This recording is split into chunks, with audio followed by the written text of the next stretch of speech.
ഇന്ന് ദുഃഖവെള്ളി അപമാനമായിരുന്ന കുരിശിനെ അഭിമാനമാക്കി മാറ്റിയ ദിവസം. കുരിശിൽ തൂക്കപ്പെട്ടവൻ ശപിക്കപ്പെട്ടവനാണെന്ന നിയമാവർത്തന സങ്കല്പത്തെ ഒളിച്ചു മാറ്റിയ ദിവസം. സ്നേഹം കുരിശിലേറിയ ദിനം. നമ്മുടെ പാപങ്ങൾക്ക് വേണ്ടിയിട്ടാണ് ഈശോനാഥൻ കുരിശിൽ മരിച്ചത്. തന്റെ ശരീരം കീറി മുറിക്കപ്പെട്ടത് നമ്മുടെ ഓരോരുത്തരുടെയും തെറ്റിനു പരിഹാരമായിട്ടാണ്.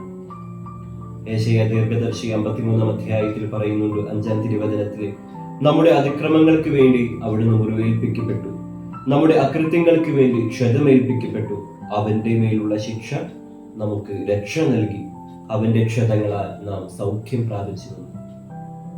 ഇന്നും ഈശോ കരയുന്നുണ്ട്, ഇന്നും ഈശോ വേദനിക്കുന്നുണ്ട് നമ്മൾ ചെയ്യുന്ന ചെറുതും വലുതുമായ പാപങ്ങളെ പ്രതി. ഇന്നും ഈശോയുടെ മേൽ മുൾമുടി അണിയപ്പെടുന്നുണ്ട്, ഈശോയുടെ മേൽ ചാട്ടവാറടി കൊള്ളുന്നുണ്ട്. കാരണം നമ്മൾ ഓരോരുത്തരും തെറ്റ് ചെയ്യുന്നത് കൊണ്ട്. അനുതപിക്കുന്ന പാപിയെ കുറിച്ച് സ്വർഗം സന്തോഷിക്കുമെന്ന് പറയുമ്പോഴും സ്നേഹം നിറഞ്ഞവരെ തിരിച്ചറിയേണ്ട ഒരു യാഥാർത്ഥ്യമുണ്ട്. നമ്മൾ അനുതപിക്കാതെ പാപത്തിന്റെ വഴിയിലൂടെ നീങ്ങുമ്പോൾ സ്വർഗം കരയുന്നുണ്ട്, ഈശോ കരയുന്നുണ്ട്. ഈ ദുഃഖവെള്ളി ദിനത്തിൽ നമുക്കൊരു തീരുമാനമെടുക്കാം. ഈശോയെ വേദനിപ്പിക്കാതിരിക്കാം, ഈശോയെ കരയിപ്പിക്കാതിരിക്കാം.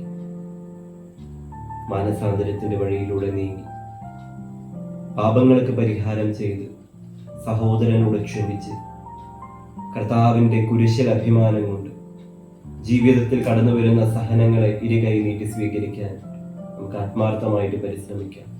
ഈശോയെ സ്നേഹിക്കാം. ദൈവം സഹായിക്കട്ടെ.